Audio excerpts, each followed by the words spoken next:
감사합니다. 오늘 말씀은 구약은 신명기서 7장 6절로 11절, 그리고 서신서는 로마서 1장 6절로 7절, 복음서는 마태 5장 43절에서 48절까지의 말씀입니다. 한국 열시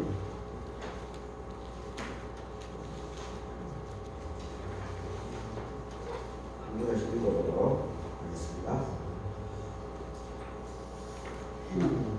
신명기 7장입니다. 너는 여호와 내 하나님의 선민이나 내 하나님 여호와께서 지상 만민 중에서 너를 자기 기업의 백성으로 택하셨나니 여호와께서 너희를 기뻐하시고 너희를 택하심은 너희가 다른 민족보다 필요가 많기 때문이 아니니라. 너희는 오히려 모든 민족 중에 가장 적으니라. 여호와께서 다만 너희를 사랑하심으로 말미암아 또는 너희의 조상들에게 하신 맹세를 지키려 하심으로 말미암아 자기의 권능의 손으로 너희를 인도하여 내시되 너희를 그 종되었던 집에서 애국 왕 바로의 손에서 속량하셨나니 그런즉 너는 알라 오직 내 하나님 여호와는 하나님이시요 신실하신 하나님이시라. 그를 사랑하고 그의 계명을 지키는 자에게는 천대까지 그의 언약을 이행하시며 인애를 베푸시며 그를 미워하는 자에게는 당장에 보호하여 멸하시나니 여호와는 자기를 미워하는 자에게 지체하지 아니하시고 당장에 그에게 보호하시느니라. 그런즉 너는 오늘 내가 너에게 명하는 명령과 규례와 법도를 지켜 행할지니라. 네? 로마서입니다. 예수 그리스도의 종 바울은 사도로 부르심을 받아 하나님의 복음을 위하여 택정함을 입었으니 이 복음은 하나님이 선지자들을 통하여 그의 아들에 관하여 성경에 미리 약속하신 것이라. 그의 아들에 관하여 말하면 육신으로는 다윗의 혈통에서 나셨고 성결의 영으로는 죽은 자들 가운데서 부활하사 능력으로 하나님의 아들로 선포되셨으니 곧 우리 주 예수 그리스도시니라. 그로 말미암아 우리가 은혜와 사도의 직분을 받아서 그의 이름을 위하여 모든 이방인 중에서 믿어 순종하게 하나니 너희도 주께서 예수 그리스도의 것으로 부르심을 받은 자니라. 로마에서 하나님의 사랑하심을 받고 성도로 부르심을 받은 모든 자에게 하나님 우리 아버지와 주 예수 그리스도로부터 은혜와 평강이 있기를 원하노라. 아멘. 마태복음입니다. 또 내 이웃을 사랑하고 내 원수를 미워하라 했다는 것을 너희가 들었지만 나는 너희에게 이르노니 너희의 원수를 사랑하며 너희를 박해하는 자를 위하여 기도하라. 이같이 한즉 하늘에 계신 너희 아버지의 아들이 되리니 이는 하나님이 그 해를 아들과 서인에게 비추시며 비를 의로운 자와 불의한 자에게 내려주십니다. 너희가 너희를 사랑하는 자를 사랑하면 무슨 상이 있으리요? 세리도 이같이 아니하느냐. 또 너희가 너희 형제에게만 무난하면 남보다 더하는 것이 무엇이냐. 이방인들도 이같이 하노니 아니하느냐. 그러므로 하늘에 계신 너희 아버지의 온전하심과 같이 너희도 온전하라. 아멘. 아멘. 오늘 이 세 본문으로 하나님이 너희를 택하심은 하나님께서 나를 택하신 이유는 하는 점으로 말씀을 생각해 보겠습니다. 오늘 창조절 9번째 주일입니다. 그리고 절기로는 설이가 되는거나 이제 상강 마지막 그 가을절입니다. 상강 4일째는 맞습니다. 그리고 역사적으로 참 뜻깊은 종교개혁 전 세계 개신교에서 지키고 있는 종교개혁 507주년이 되는 주일입니다. 오늘 예배 참석하신 여러분들에게 하나님의 은혜가 함께하기를 바라겠습니다. 아멘. 오늘 이 신명기 7장, 로마서 1장, 마태복음 5장 참 공통점을 찾는다는 것이 참 쉽지가 않았습니다. 이걸 이제 세 본문 설교라고 하기 때문에 이 공통점을 뽑아내서 이렇게 여러분들에게 말씀을 증거해야 되는데 그래서 오늘 지금 나름대로 이 본문을 이렇게 보면서 긍휼하심 하나님께서 나를 선택한 이 제목이 신명기 7장 그 신명기 7장 7절의 말씀을 제가 오늘 제목으로 뽑았는데 결국은 하나님께서 나를 여러분 스스로를 택하신 것은 다른 이유는 없습니다. 어느 누구도 그 이유를 해석을 못합니다. 결국은 하나님의 뜻입니다. 하나님의 뜻입니다. 내가 잘나서 내가 어쩌고 해서 그거 절대 아닙니다. 그냥 하나님의 은혜입니다. 하나님의 은혜. 그리고 하나님의 긍휼을 베풀어 주십니다. 그리고 하나님의 오늘 신약으로 보게 되면 마태복음으로 보게 되면 하나님의 사랑이십니다. 하나님의 사랑.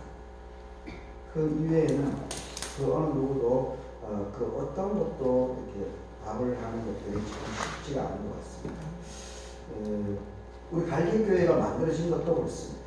물론 역사적으로 구체적으로 따져 들어가게 되면은 선교사님 전주에서 오신 1928년이기 1928년은 참 감사하게도 이 갈릴교회 설립하고 갈릴교회가 세워진 거하고 우리 갈리의 마을이 고려 숙종 시절에 만들어진 갈리의 마을이 이 아영 지역의 면 소재지가 된 해하고 동일합니다.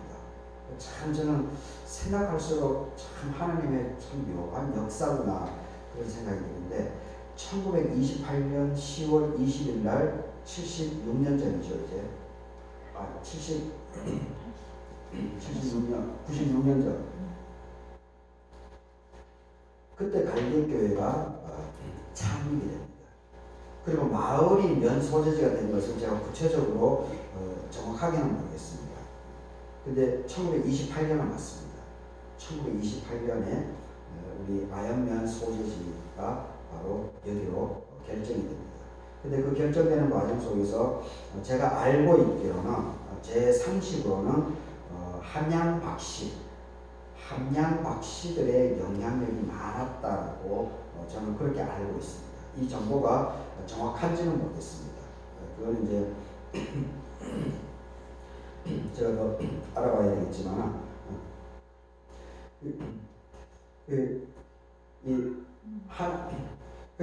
인간적으로 보게 되면 이 갈릴교회는 1928년도에 전주에서 그 당시는 목사들이 없었죠.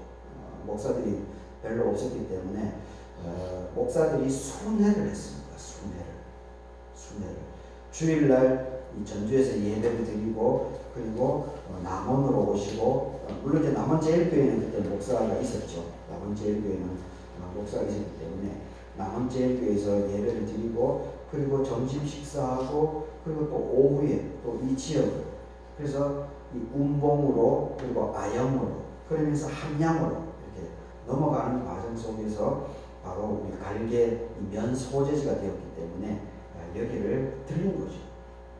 그래서 그때 하필이면은 최진욱 장로님이 그때 이 선교사님하고 조인이 됩니다. 사람이 만났다라고 해서 예수 그리스도를 고백할 수 있는 게 아니지 않습니까? 근데 참 감사하게도 최진욱 장로님이 하나님을 예수 그리스도를 영접하게 되고 그래서 그 과정을 통해서 이 갈릴교회가 설립이 되게 되는 그런 그것은 인간적으로 볼 때 그 과정입니다. 그런데 왜 하나님께서 최진욱 장로를 선택했느냐? 그거는 모릅니다. 그건 하나님의 인격입니다. 하나님의 인격. 지금도 동일합니다. 그 역사는 하나님의 역사는 지금도 동일합니다. 그래서 이제 우리가 전도를 얘기할 게 있어가지고 가장 강조하는 것이 때를 얻든지 때를 얻지 못하든지 그냥 예수 그리스도를 전하라는 거죠. 예수 그리스도를 증거하라는 거죠. 그 결실은 하나님의 영역입니다. 근데 우리 인간들은 우리 사람들은 그 결과가 일어나지 않으면 막 쪼아댑니다. 막 탓을 합니다. 기도 안 해서 그렇다고. 뭐라고. 남을 피해야 됩니다. 자기를 돌아봐야지. 자기를 성찰해야지. 그 남을 핑계대면서 막 쪼아대고 그런 공동체는 오래 못 갑니다. 그리고 반드시 사탄의 역사들이 불릴 듯이 사탄의 역사들이 불릴 듯이 그 제어 못합니다.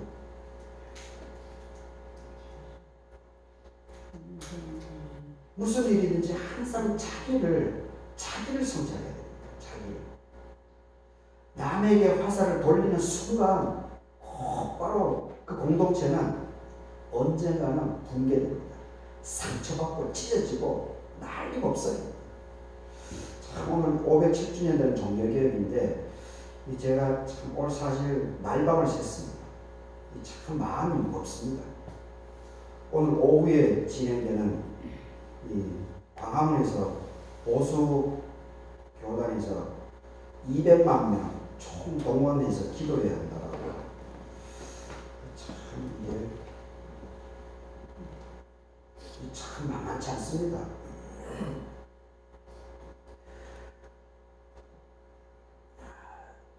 한국 교회가 또다시 분열을 일으킵니다.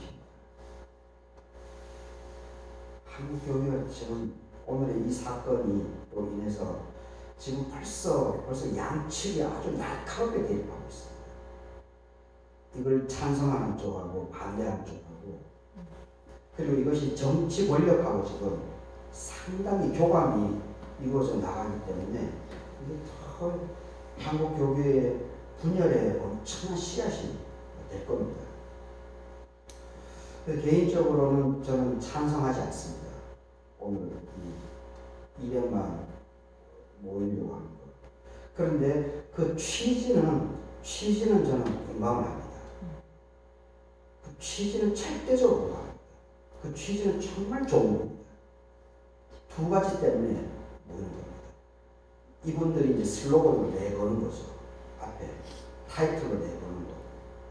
차별금지법 반대, 그리고 동성예법 반대. 이 두 가지로 지금 오늘 오후에 광화문에서 200만 명 결집 보수세력에서 기독교계에서 결집을 하려고 하고 있습니다. 큰 기도회라고 제목하고 있습니다. 하여튼 이 추진하려고 하는 그 두 가지 타이틀에 대해서는 적극적으로 공감을 하는데, 그런데 그 타이틀 내거는 타이틀 내면의 이면 속에 있는 그 배후의 뒷그림자, 이것이 무서운 겁니다.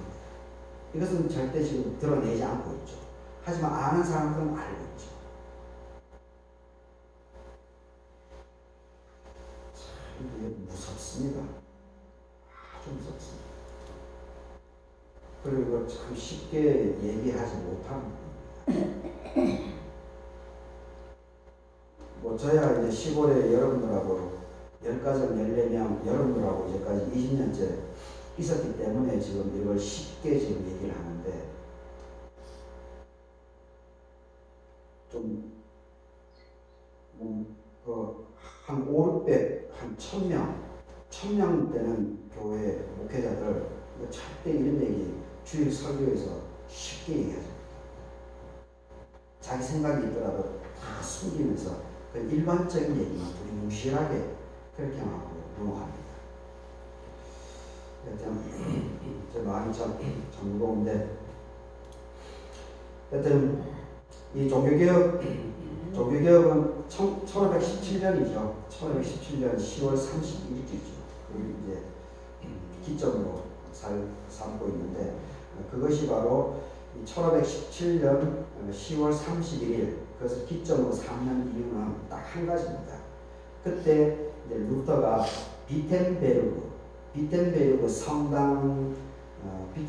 성당에서 지금도 뭐 우리 교단은 아니지만 합동측 교단이 워낙 분열이 심하기 때문에 합동측 교단에서는 교육부 인가를 받지 못하는 신학교들이 상당히 많이 있습니다. 교육부 인가를 받지 못하는 비인가 신학이죠. 교단 신학이라고 하죠. 그냥 교단 신학이 상당히 많은데, 뭐 옛날에는 다 그렇게 했겠죠. 근데 이 1517년 독일 상황에 있어서 비텐베르그 성당에서 이 학교가 운영되고 있습니다. 뭐 신학교죠, 신학교. 그래서 루터가 비텐베르그 성당의 그 신부이기도 사제이기도 하면서 그리고 그 성당에서 운영하는 신학교의 교수이기도 했습니다. 교수.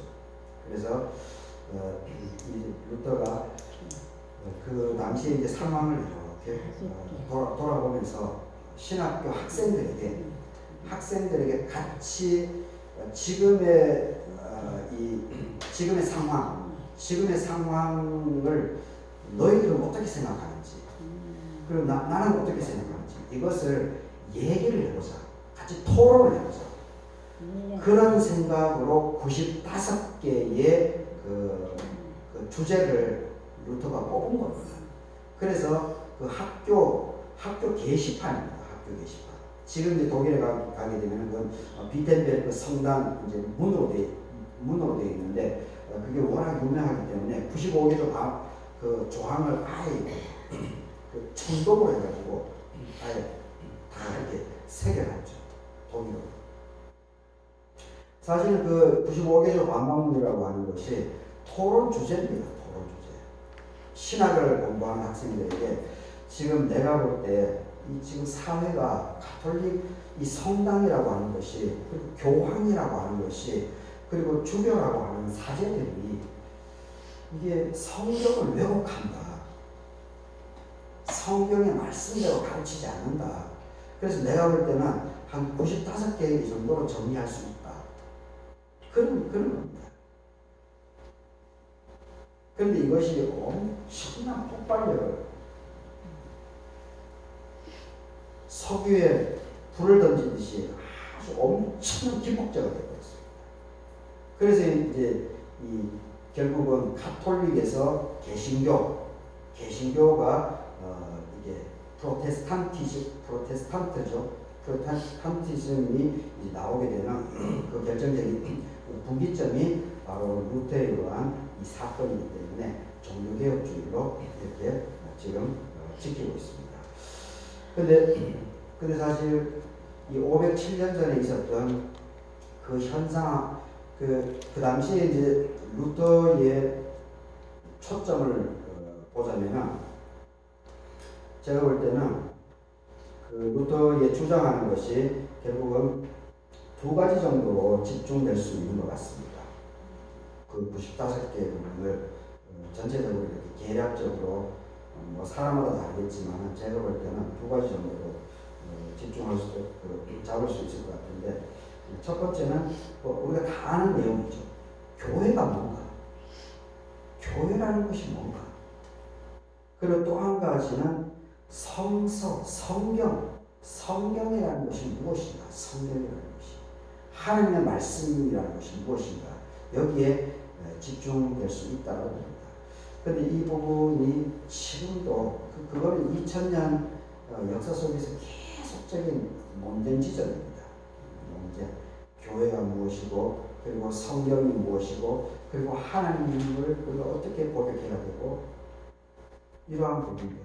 이게 전부 다 여전히 논쟁 지점입니다. 그러니까 오늘 오후에 보수교단에서 오후에 진행되는 그 부분도 사실 이 주제에서 벗어나지 않습니다. 그래서 자기들 나름대로 그 견해를 밝히는 거죠.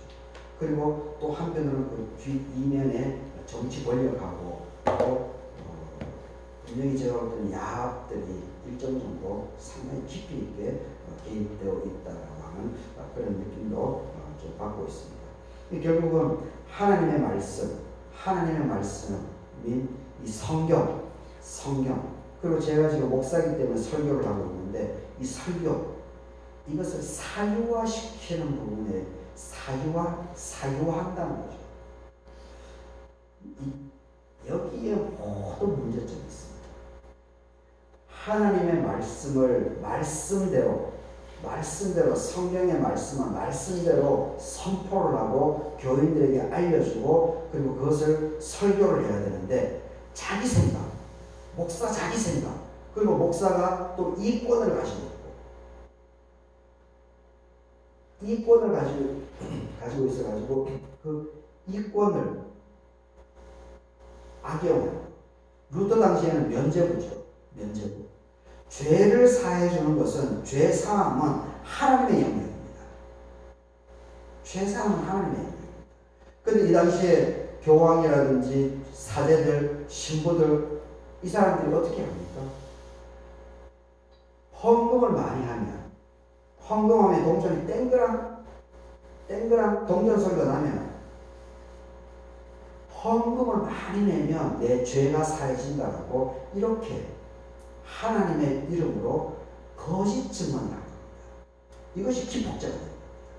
이것이 도저히 그 당시에 이 젊은 깨어있는 라틴어를 아는 신학자들, 신부들, 젊은 사제들, 다른 사람들은 뭐 라틴어를 모르니까 뭐 성경에 무슨 말씀이 적혀있는지도 모르죠. 그 당시에. 하지만 루터라든지 정인교라든지 칼빈이라든지 이런 20대, 30대의 똘똘한 양반들, 그리고 라틴어를 알고 있는, 그러면서 성경을 라틴어로 다 읽고 해석할 줄 아는 이런 사람들이 볼 때 저거 신부라고 하는 양반이 저거 하나님의 이름을 망령되게 성경에도 없는 말을 저렇게 자기 생각으로 막 뒤집어 씌워가지고 돈 뜯어내고 그런 말을 하니 용납이 안 되는 거죠. 그렇게 해서 들고 일어나는 겁니다. 그러니까 결국은 기독교라고 하는 것은 결국은 중심은 성경입니다. 하나님의 말씀입니다. 물론 이 하나님의 말씀 이 부분에 있어가지고 더 깊이 들어가면은 해석을 어떻게 하느냐 이 부분이 또 걸립니다. 이것도 만만치 않습니다. 그럼에도 불구하고 기본적으로 성경 가장 중요한 겁니다. 성경을 읽고 자기 나름대로 해석을 하고 적용하고 그 힘을 능력을 키우는 것이 가장 믿음이 성숙되는 과정에 있어서 중요하다고 봅니다. 오늘 이 세 본문을 결국은 이제 긍휼 베풀어 주신 하나님의 은혜 이 부분에 제가 초점을 맞춰서 할 생각인데 이 7절을 보십시오. 신명기서는 모세의 설교집입니다. 모세의 설교.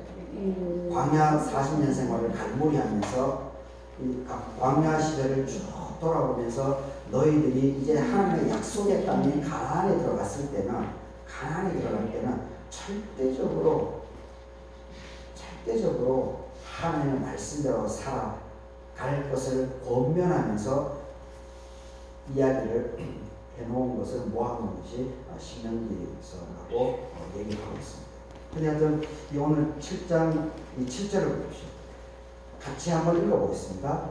여호와께서 너희를 기뻐하시고 너희를 택하심은 너희가 다른 민족보다 수요가 많기 때문이 아니니라. 너희는 오히려 모든 민족 중에 가장 적으니라. 이게 이 7절 한 구절이 이게 내포하고 있는 내용성이 아주 많습니다. 이 엄청난 상징성을 메타포를 갖고 있습니다. 그래서 기본적으로 이 이집트의 430년에서 430년의 노예 생활이 기본적으로 이 문장 속에 기본적으로 이렇게 깔려져 있습니다. 그 중요한 것은 제가 포커스로 초점을 맞추려고 하는 것은 하나님께서 이스라엘 백성을 선택하신 너희를 택하신 것이 오히려 모든 민족 중에서 숫자가 작기 때문이다. 많기 때문이 아니고 능력이 있고 힘이 있고 잘나고 권력이 있고 돈이 있고 많이 배우고 그런 것 때문에 이스라엘 백성을 선택하지 않았다는 겁니다. 이것이 기독교의 핵심입니다. 하나님의 은혜입니다. 하나님의 긍휼입니다. 하나님의 사랑입니다. 저도 인간적으로 보게 되면 제 고종 사촌 누님이 전도를 해가지고 명성교회를 갔기 때문에 명성교회가 제 모교이지만 인간적으로 볼 때는 고종 사촌 누님이 저를 전도했습니다. 그런데 신앙 고백을 하자면 하나님의 은혜죠. 제 바로 위에 형님은 2살 터울인 형님은 고종 사촌 누님 집에서 서울에서 재수를 했습니다. 1년 동안. 저는 큰 누님 댁에서 고덕동에서 서울 고덕동에서 재수를 했죠. 그 고종 사촌 누님하고 물론 10분 거리이기 때문에 가끔 왔다 갔다 했죠. 그런데 신기하게도 1년 동안 고종 사촌 누님 집에 있어 생활했던 작은 형님은 지금도 예수 그리스도를 고백하지 않습니다. 하지만 저는 큰 누님 댁에 있었는데 고종 사촌 누님하고 가끔씩 10분 거리이기 때문에 가끔씩 만나긴 했지만 그런데 저는 고종 사촌 누님의 전도에 의해서 참 곧바로 교회로 가게 됐어요. 그 뭡니까? 그게 하나님의 긍휼하심 아닙니까? 하나님의 은혜 아닙니까? 그러니까 우리가 계속 기도하고 있죠. 우리 마을에 믿지 않는 분들을 위해서. 근데 감사하게도 장명아 집사님도 교회를 나오시게 되고, 그리고 이제 동면대님도 교회를 나오시게 되고, 이게 하나님의 은혜입니다. 정말 감사해요. 그리고 지금 계속해서 기도하고 있죠. 지암대님도 그렇고, 부동대님도 그렇고, 중부대님도 그렇고, 내촌대님도 그렇고, 우리가 기도하죠. 근데 그 결실이 어떻게 될지는 모릅니다. 그런 부분에 있어가지고 우리 스스로가 하나님의 긍휼하심, 하나님께 더 의지를 하면서 하나님께 호소를 할 필요가 있습니다. 근데 전도가 안 되는 부분에 대해서 자꾸 남을 탓하고 그렇게 해서 절대 안 됩니다. 하나님의 계획하심이 분명히 있을 겁니다. 우리는 알지 못하죠. 그래야 우리의 마음이 편해집니다.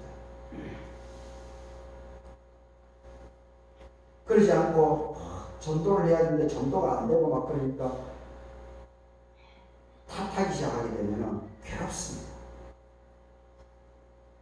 영혼 구원을 위해서 꾸준하게 그래도 계속 기도하고 있으니까 더 하나님께 내어 맡기고 하나님께 은총을 베풀어 달라고 계속 할 수밖에 없는 거죠.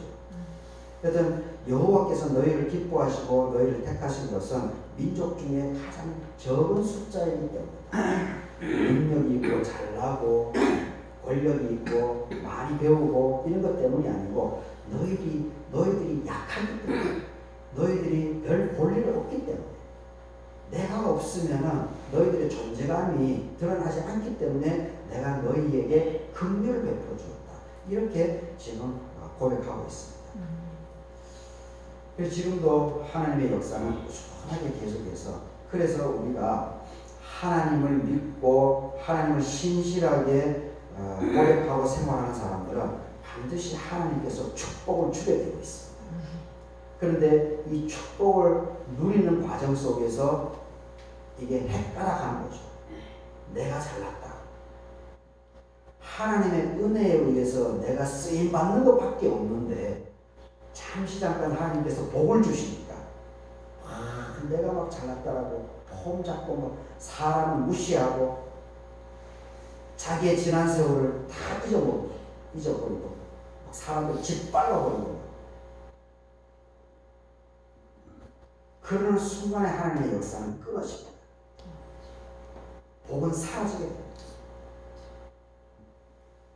하나님께서 우리를 선택한 것은 내가 잘나서가 아니고 나에게 긍휼을 베풀어 주기 위해서, 나를 불쌍히 여겨주기 위해서, 나에게 사랑을 베풀어 주기 위해서다라고 하는 것을 우리가 잘 생각할 수 있기를 바라겠습니다. 그리고 이 마태복음에서는 참 이 마태복음 5장이 이제 축복의 장이라고 팔복음을 얘기한다라고 얘기를 하는데, 근데 여기에 참 이게 43절 이게 내 이웃을 사랑하고 내 원수를 미워하라 하였다는 것을 너희가 들었다. 정말 이게 뭐 뻔하죠. 뻔한 겁니다. 이런 얘기를 하기 쉽습니다. 그런데 실제적으로 이런 사람을 살아낸다라고 하는 것은 말은 하기 쉽지만은 원수를 사랑하는 거예요.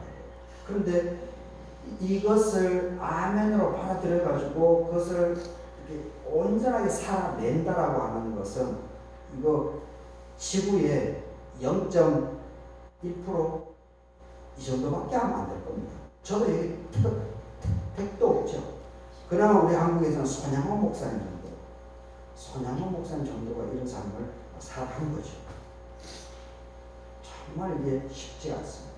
그럼에도 불구하고 예수님께서 우리에게 명령을 하셨고, 그리고 예수님께서 실제적으로 이렇게 삶을 살아가셨기 때문에, 오늘 보여주셨기 때문에 우리들은 이 말씀을 읽을 때마다 늘 이 도전이 되죠. 그리고 이렇게 살아가지 못하는 우리 자신을 더 돌아보고 성찰하고 하나님께 더 이렇게 기도하게 되는 것이 아니겠습니까? 그런 것으로 말미암아서 그나마 이 지구의 인류의 평화, 피스, 샬롬, 이 평화라고 하는 개념이 그나마 털을 잡고 있습니다. 그런데 실제적으로 이 평화라고 하는 거, 이것이 얼마나 위협을 받습니까? 평화가 위협을 엄청나게 받습니다. 지금 우리 한국 사회에서는 뭐 일상적으로 경험하죠. 막 전쟁이 지금 막 곧바로 일어날 것처럼 막 작당들 하고 있으니 이거 전부 다 사탄의 역사입니다. 그 분명히 꿰뚫어 봐야 됩니다. 권력 유지하려고 전쟁 언급하는 게 아닙니까? 그 공포감 줘가지고 자기 실력이 없으니까, 권력을 지탱할 능력이 없으니까. 전쟁, 남북한 전쟁 일어나 보십시오. 제가 이번에 좀 이리저리 좀 들어보니까 전쟁이 일어나자마자 이제 5분에 다 초토화된답니다. 남북한이 다. 전면전부터요. 남한도 북한도 전부 다 쑥대밭이 됩니다. 5분에.